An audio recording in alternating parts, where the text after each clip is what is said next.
Quero convidar você a abrir sua Bíblia em Ezequiel, capítulo 37.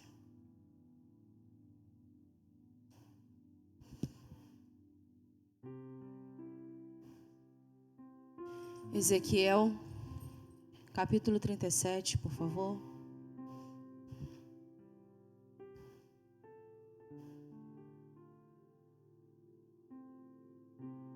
Do versículo 7 ao versículo 10. Ezequiel 37, a partir do versículo 7, todos já acharam? Amém? Vamos ler. Então profetizei segundo me for ordenado. Enquanto eu profetizava, houve um ruído, um barulho de ossos que batiam contra os ossos e se ajuntavam cada osso ao seu osso. Olhei e eis que havia tendões sobre eles e cresceram as carnes e se estendeu a pele sobre eles, mas não havia neles o espírito. Então me disse: profetiza ao espírito, profetiza ao filho do homem e dize-lhe: assim diz o Senhor Deus, vem dos quatro ventos, ó espírito, e assopra sobre os mortos, para que vivam. Profetizei como ele me ordenara, e o Espírito entrou neles, e viveram, e se puseram em pé, um exército sobremodo numeroso. Aleluia. O tema dessa mensagem, queridos, que o Espírito Santo me condicionou é sopro do Espírito. Bem condizente com o que nós lemos, bem propício. E eu quero começar aqui fazendo um breve resumo do que nós não lemos, dos versículos anteriores. Nós estamos aqui em Ezequiel capítulo 37, e aqui nós estamos vendo sobre a passagem que fala do vale de ossos secos. E nesse ambiente, a palavra do Senhor diz que o Espírito conduziu Ezequiel até esse ambiente. E ele, quando chegou nesse lugar, viu um vale lotado, repleto de ossos. E a Bíblia diz que os ossos estavam secos, sequíssimos. E ele vem dizendo que o Senhor disse para ele: profetiza ao filho do homem e esses ossos viverão, esses ossos voltarão à vida. E aqui foi onde nós começamos a ler que ele começou a obedecer. Ele profetizou naquele lugar e aqueles ossos se uniram e foram sendo regenerados, foram resgatando a sua identidade de humanidade. Foi crescendo sobre eles os seus ligamentos, os seus tendões, a sua carne, a sua pele, até que eles estavam de pé, contudo sem vida. E ele mais uma vez disse: profetiza agora para que o Espírito venha sobre eles e eles voltem a viver, para que eles voltem a ser alma vivente. E assim ele o fez, e naquele lugar o vento do Espírito soprou e encheu aquele ambiente, e aqueles ossos que agora eram corpos mortos voltaram a ter vida. Sim, de forma sintética, queridos, eu quero compartilhar com vocês algo que aconteceu aqui ontem. Eu estava aqui ontem no ambiente aqui de 12 horas de adoração. Foi um ambiente muito bom, muito bom. E quando eu estava ali no meu canto, eu comecei a escutar o Senhor falando comigo, e o Senhor começou a me dar uma visão. E eu comecei a ver esse ambiente aqui hoje. Só que eu não via as pessoas sentadas, eu via como que dentro da alma delas, como estava a alma delas. E o Senhor me permitiu ver como um ambiente cheio de muita poeira. Havia muita poeira, muita poeira. E no meio daquela poeira toda, eu fui tentando entender o que o Senhor estava querendo mostrar, o que o Senhor estava querendo dizer.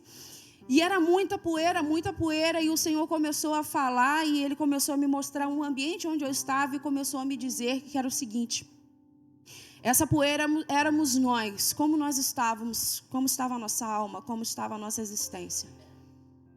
Porque o Senhor começou a soprar nesse lugar. O Senhor começou a soprar nesse lugar. E quando o sopro do Espírito vem, quando o sopro do Espírito se manifesta sobre nós, a primeira coisa que se levanta é a poeira. A poeira daquilo que estava sobre o que estava morto, a poeira daquilo que estava sobre aquilo que estava parado, a poeira daquilo que estava sobre o que estava em um ambiente de repouso. A primeira coisa que se levanta quando o sopro vem, se eu soprar esse lugar, A primeira coisa que vai sair daqui é a poeira.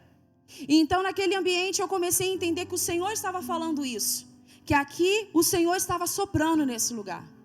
Que havia um sopro do Senhor, havia um sopro do Senhor, do Eterno nesse ambiente. E que a primeira coisa que se levantou nesse lugar é um ambiente de poeira. Mas para que nós tivéssemos o entendimento e o bom ânimo de que isso é só o começo. Para que você não deixasse que isso tirasse a sua fé, para que você não permitisse que isso arrancasse a sua força, para que você não permitisse que isso arrancasse a sua vontade de seguir. Porque isso é só o começo, querido. Se você vai fazer uma faxina em algum lugar, se você tem uma pilha de roupas e você começa a movimentar aquelas roupas para organizá-las, a primeira coisa que vai se levantar é uma poeira. Antes que você veja um resultado produtivo e positivo, a primeira coisa que vai se levantar é uma poeira. E isso talvez gere desgaste, isso de repente gere um mal-estar no seu nariz, gere um ambiente que você considere até pior do que estava antes, mas não deixe o diabo te enganar, não é pior, você está em processo. Não é um ambiente pior, você está a caminho, você está caminhando. Então não deixe que o diabo venha desanimar você, venha colocar um ambiente de trevas no teu coração. Não impeça que o Senhor continue a boa obra que Ele começou na tua vida. E a partir disso, o Senhor começou a compartilhar comigo essa palavra e Ele trouxe esse vale dos ossos secos e Ele me trouxe exatamente essa palavra. Quando o vento do Espírito começou a soprar naquele lugar, como aquele ambiente deve ter ficado? E é sobre isso que nós vamos pregar aqui nesse lugar, nessa noite. A primeira coisa que eu quero compartilhar com vocês aqui, depois disso, é que aqui no versículo 1, vem dizendo que veio sobre mim a mão do Senhor. Ezequiel 37, 1 diz, veio sobre mim a mão do Senhor e Ele me levou pelo Espírito do Senhor. Esse Espírito do Senhor, essa palavra significa ruach. Ruach é uma palavra que você encontra em diversos momentos na Bíblia. Ruach é a mesma palavra que você encontra em Gênesis 1:2, que no princípio criou Deus os céus e a terra era sem forma e vazia, e havia trevas sobre a face do abismo, e o Espírito de Deus pairava sobre a face das águas. Esse Espírito de Deus que pairava sobre a face das águas também é ruach. Essa palavra, ela vem se repetindo aqui nesse texto, quando ele diz que veio um vento, e ela se repete quando fala sopra. Essa mesma palavra, ruach. E o que isso quer dizer? O que significa? Ruach significa sopro de vida. Ruach significa sopro de vida. Esse sopro de vida, queridos, ele verdadeiramente é um sopro profético. E eu quero desmistificar aqui, de repente, essa angústia que de repente haja no teu coração com relação a essa palavra profético, porque nós vivemos tempos onde tudo era muito exagerado. N movimentos se levantaram no Brasil e todos eles, às vezes, muito exagerados. Muitas pessoas têm preconceito com relação a alguns movimentos do Espírito que o Espírito possa fazer na igreja, por causa de algumas igrejas que se sobrepujaram sobre isso. E da mesma forma, esse ambiente, quando nós falamos dessa palavra profético, muitas vezes talvez possa vir um preconceito sobre a nossa mente, porque antigamente tudo era profético, irmãos. Eu não era nova convertida, mas eu era assim, lá no início, lá do Vovó Garota, e havia um ambiente de tudo profético. Era lenço profético, sopro profético, microfone profético. Era tudo profético. E por que era profético? Porque era dado um nome pelo movimento. Nós não estamos aqui falando, queridos, de um movimento. Não do homem, nós estamos falando de um movimento do Espírito. E o que significa esse profético? Ele é daquilo que prevê, aquilo que prediz. Se você for para Gênesis 1, diz que o Espírito de Deus pairava sobre a face das águas. Só no versículo 3 que ele diz, e disse Deus, haja luz, e houve luz. Aqui no versículo 1, o Espírito conduziu Ezequiel até esse ambiente e disse para ele, profetiza ao filho do homem sobre o vale de ossos secos, e eles voltaram a viver. Nos dois ambientes, querido, uma coisa que você percebe é a manifestação de um espírito profético. O que é o espírito profético? É verdadeiramente um espírito que prediz. Ele está na pré-existência antes que algo verdadeiramente aconteça. Isso é algo profético. É quando o Espírito Santo está no ambiente, já aguardando a manifestação da palavra que vai ser liberada. Isso é um espírito profético. Gênesis 1, você observa que ele estava ali aguardando o haja de Deus. Você observa que aqui em Ezequiel 37 o Espírito já estava ali aguardando o falar do Filho do Homem para que profetizasse de acordo com a palavra do Senhor que foi liberada naquele lugar. Então o que eu quero dizer para você, querida, é o seguinte, que quando há um sopro do Espírito, primeiramente ele esteve naquele ambiente profeticamente aguardando a manifestação e a liberação de uma palavra que precisava ser liberada para que ele pudesse atuar. Então, queridos, às vezes o que nós estamos esperando algumas vezes o Senhor vir e fazer alguma coisa, o Senhor já está aqui. Estamos esperando o Senhor vir e fazer alguma coisa e atuar de alguma forma, o Senhor já está aqui. A verdade é que Ele está aguardando uma manifestação de uma palavra tua. Ele está aguardando a sua manifestação, Ele está aguardando a sua ação para que Ele possa se manifestar. Cabe a você, filho do homem, profetiza. Algo que foi roubado da identidade da igreja, profetiza. Ai não, esse negócio de profetizar, as irmãs profetizavam coisa que não acontecia. Irmãos, tira isso da tua cabeça. As coisas que se passaram ficaram no passado. Eis que tudo se fez novo. Para de desperdiçar dons e talentos e coisas que o Espírito Santo, armas que o Espírito Santo entregou para a igreja, para que a igreja possa viver e usufruir do melhor de Deus nessa terra. Profetiza, filho do homem, onde você está. Há uma situação na tua casa que te incomoda, profetiza, mulher, profetiza, homem. Há algo no teu trabalho que te incomoda, profetiza, porque se nós cremos que o Espírito Santo está conosco, Ele é um Espírito profético, Ele sempre está antes que a palavra seja manifesta. Antes que a palavra saia da boca, Ele já está ali. O que nos falta é abrir a boca, nos condicionar em fé. Profetiza, ó filho do homem, profetiza, ó mulher de Deus. Para de temer, para de achar que as coisas não vão acontecer porque você não pode. Não, nós não podemos, mas Ele pode todas as coisas. E se Ele liberou no céu sobre você, vai acontecer, porque é a vontade dEle que é estabelecida nessa terra.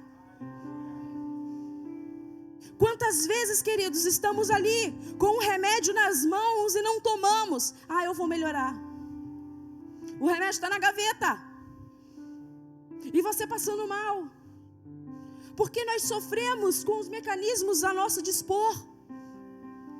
Pare de sofrer, querido. Pare de lutar contra você. Pare de lutar contra o espírito.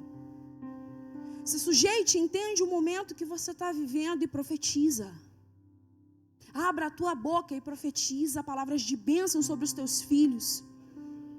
Abra a tua boca e profetiza palavras de bênção sobre o teu esposo.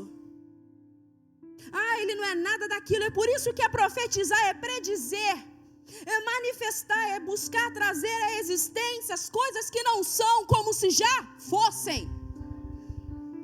Porque se já existisse, não seria fé, seria fato. Fé é você fazer, você acreditar que aquilo já existe antes que se exista como se já estivesse ali. Nós caminhamos, queridos, na nossa voltagem humana, na nossa visão humana, e nós queremos colocar a Deus na nossa visão humana. Queridos, o Senhor te deu asas. Você quer caminhar em passos devagar, enquanto o Senhor te deu asas para voar no Espírito. O Senhor te deu asas para que você voe alto e você possa enxergar as coisas do alto com uma nova visão. Eu estou aqui com essa visão limitada. Agora, se eu estivesse ali em cima, como seria ampla a minha visão? Como perecemos quando nossa visão está limitada? O Senhor te chamou, querido, para que você se levante com ousadia, com uma palavra profética na sua boca, crendo. E aqui eu quero trazer 4 ações do sopro do Espírito sobre um ambiente. A primeira delas é essa que eu estou falando. O sopro do Espírito, ele ativa a nossa fé e a nossa obediência. Ele já estava no local, aguardando a palavra para que tivesse liberdade de agir. O Espírito já estava ali. O Espírito já estava em Gênesis 1. Mas ele estava aguardando a liberação da palavra para que pudesse agir. Isso, queridos, condiciona a nossa fé. Isso mexe com a nossa fé, porque a gente não acredita. Isso mexe com a nossa fé porque a gente não acredita. E isso mexe com a nossa obediência. Porque se Ele condicionou, nós precisamos fazer. Se Ele chamou, nós precisamos fazer. Se Ele mandou, nós precisamos fazer. Precisamos nos sujeitar e nos submeter a Ele. O segundo, produz movimento. A verdade é que quando o sopro do Espírito vem, ele nos tira da zona de conforto, querido. O verdadeiro crescimento, ele causa incômodo. Ou seja, se está confortável, é porque não está crescendo. O verdadeiro mover do Espírito causa em nós desconforto. O verdadeiro mover do Espírito, muitas vezes, causa em nós um certo cansaço. Não porque o Senhor quer que você se sinta sobrecarregado, mas porque Ele está te levando e te conduzindo a crescer. Crianças brincam. Homens e mulheres de Deus têm N atividades. O que nós somos? Crianças brincando no reino? Ou homens e mulheres que têm se levantado em autoridade? Vai ser difícil muitas vezes, querido. Vai incomodar, vai confrontar. Vai mexer com a sua estrutura? Vai, com certeza. Porque é tudo aquilo que às vezes a gente conhece e fica para trás. Porque o Senhor está te conduzindo a um caminho de crescimento, a um caminho de discernimento, a um caminho de compromisso. Isso tudo causa em nós desgaste. Isso tudo causa em nós incômodo. Porque o crescimento, ele é incômodo.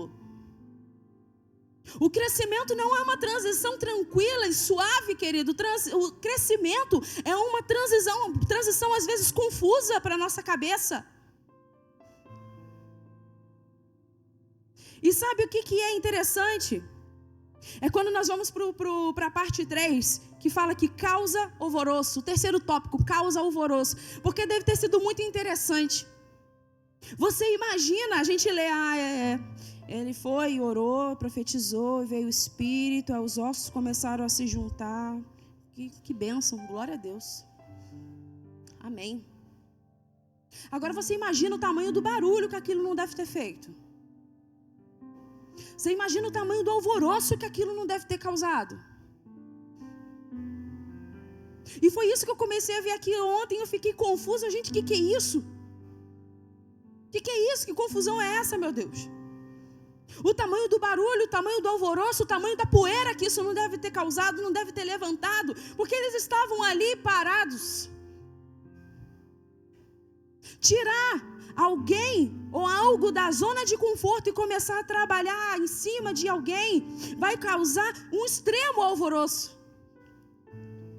Vai causar uma repercussão, às vezes, que pode ser negativa para a cabeça de alguém que está recebendo ou está vendo. E eu tenho algo para te dizer, queridos, aqui nessa noite, em nome de Jesus. Está causando alvoroço na tua alma.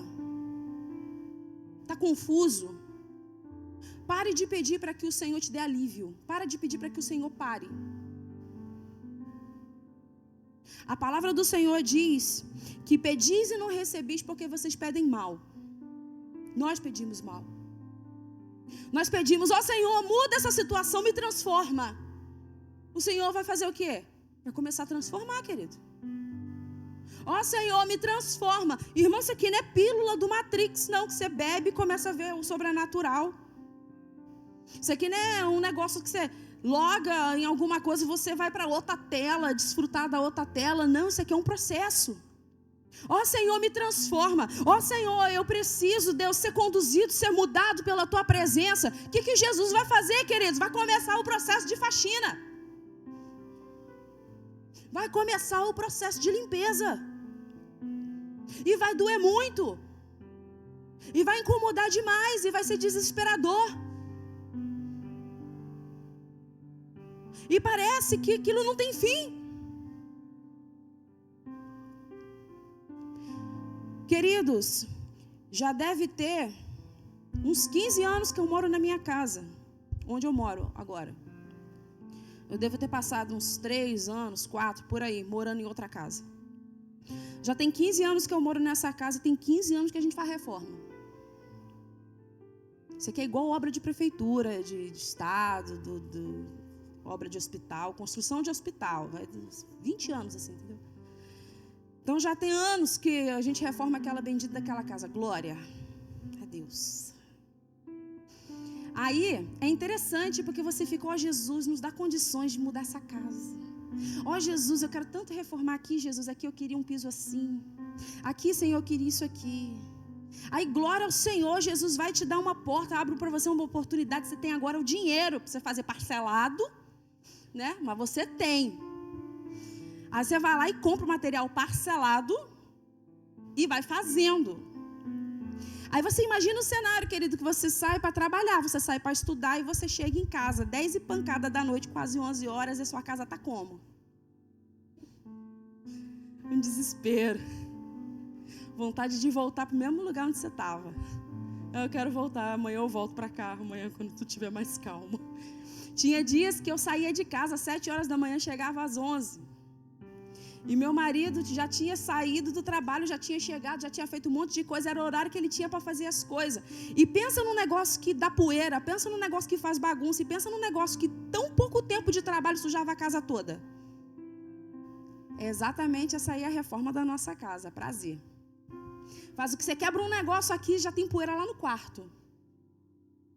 Você tira um negócio aqui, tem poeira lá na outra varanda. Tinha dias que batia um desespero tão grande que no dia anterior eu tinha limpado a casa todinha. Tudo brilhando assim, ó. Você compra as coisas para você olhar e admirar, ó. E viu a Aline que era bom. Esse era o processo. Aí você vem, limpa, organiza. Aí você sai, quando você volta parece que passou a bomba. Parece que alguém jogou umas bombas ali, rolou uma guerra ali dentro de casa. Aí você vai fazer o quê? Pelo amor de Deus. Eu não aguento mais isso. Ontem eu limpei a casa, homem. Eu quero a casa limpa, homem. Meu Deus. Jesus. Pelo amor de Deus. Eu quero a casa limpa do jeito que eu deixei, homem. Aí qual é a solução? Parar de fazer obra? Porque a obra vai sujar, ou não? Se para alcançar o que eu quero, eu preciso aceitar e passar e compreender o processo, querido. Vai sujar, vai ser desgastante, vai ser chato. Você limpa, continua sujo. Tem poeira de todos os lugares que você nem imaginava que tinha. Tinha poeira até no meu cabide. Poeira até no cabide. Entra lá no profundo da alma da casa. Mas eu quero que pare?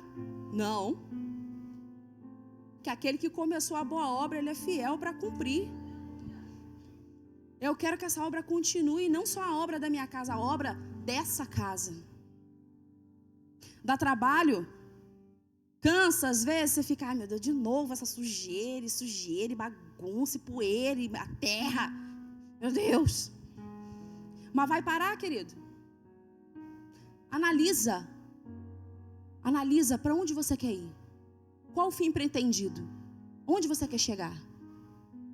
Quando você encontrar essa resposta, você vai perceber que o seu processo vale a pena.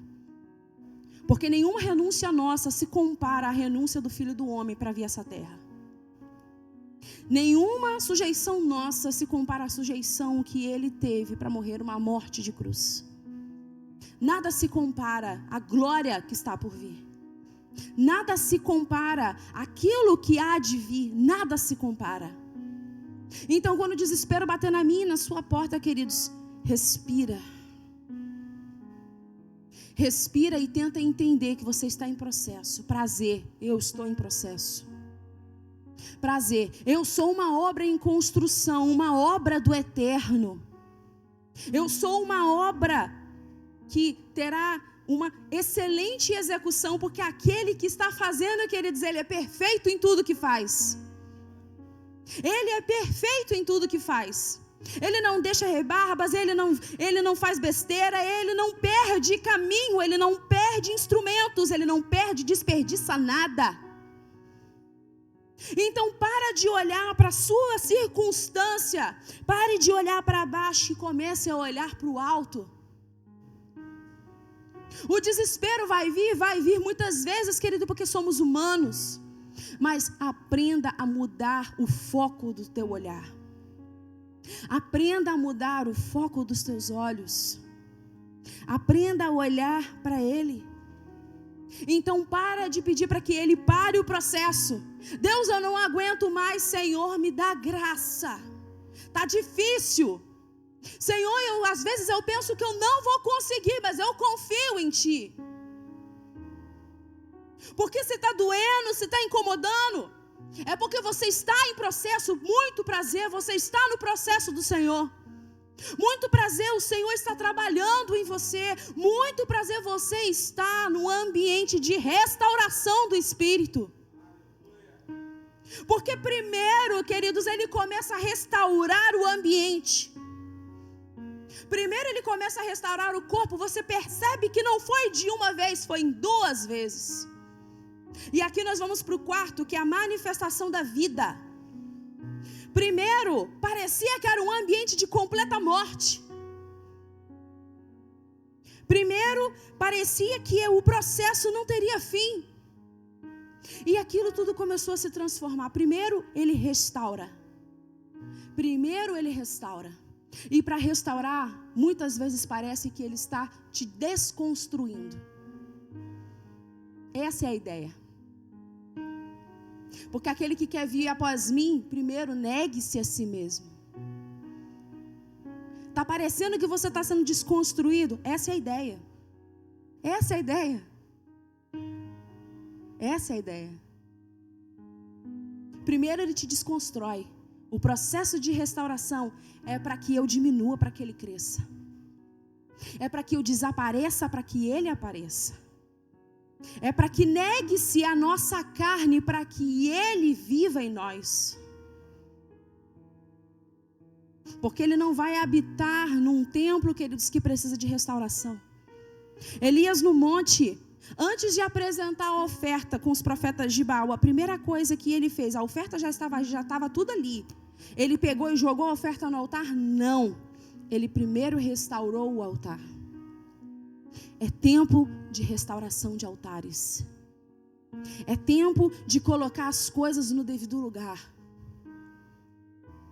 É tempo de deixarmos as nossas meninices e entender que Ele está fazendo.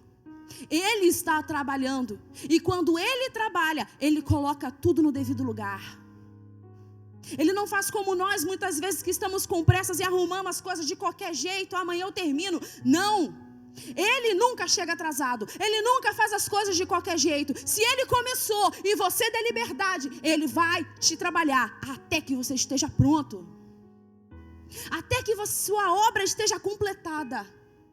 Porque o Espírito Santo, Ele verdadeiramente vem nos adornando todos os dias. E nos tornando casa. Para que a glória do Senhor transpareça e restabeleça em nós. E depois que há essa restauração de desconstrução, aí Ele manifesta a vida. Porque aí você não tem mais você, aí é Ele. Porque é como se fôssemos como tesouro em vaso de barro. E é exatamente isso. Porque quando a excelência do poder vier sobre mim e sobre você, queridos, é necessário que nós venhamos entender quem nós somos e quem Ele é. Porque no dia que o Senhor começar a te usar sobre essa cidade, porque no dia que o Senhor começar a ministrar e colocar poder nas tuas mãos, com ousadia nos teus lábios, Ele precisa que você tenha um coração simples. No momento em que você orar e alguém for curado, no momento em que você pisar e a glória de Deus se estabelecer naquele lugar, Ele precisa que você tenha um coração ensinável. Deus cria filhos, Deus não cria monstros, Deus cria filhos. E um filho passa por um processo de discipulado, de aprendizagem, de submissão. Então entenda aonde você está e sob quem você está. É Ele quem está trabalhando, é Ele quem está fazendo. Então está desconstruindo.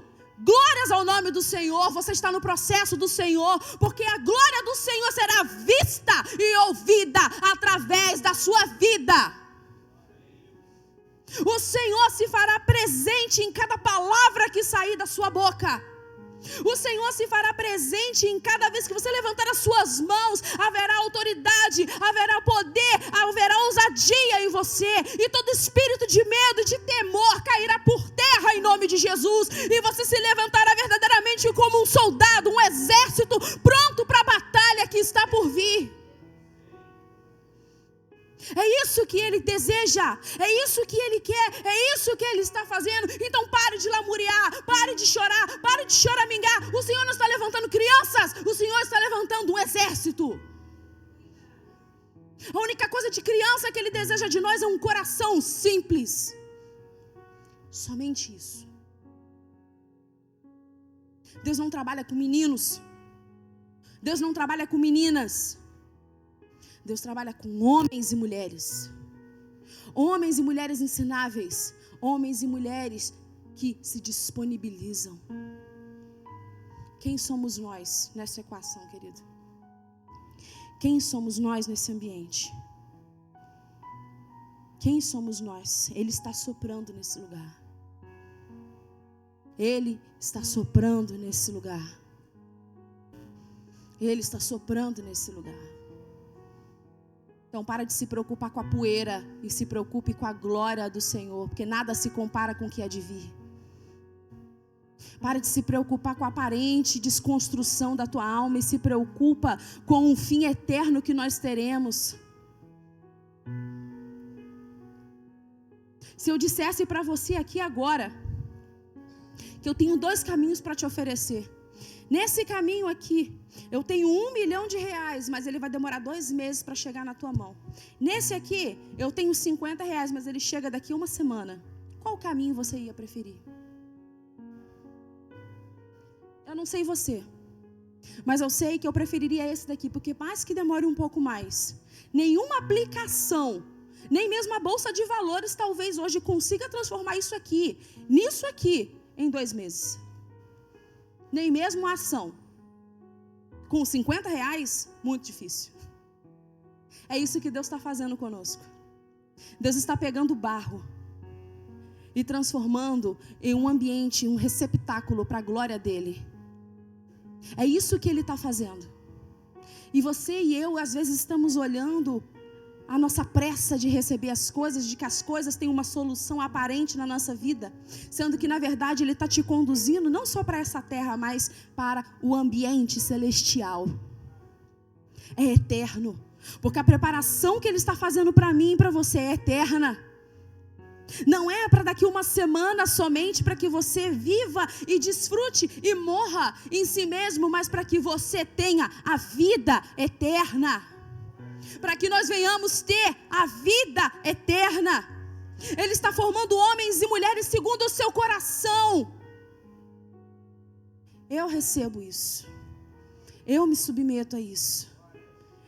E é isso que eu desejo para esse lugar, para a sua vida, para a nossa vida, para a sua casa, em nome de Jesus.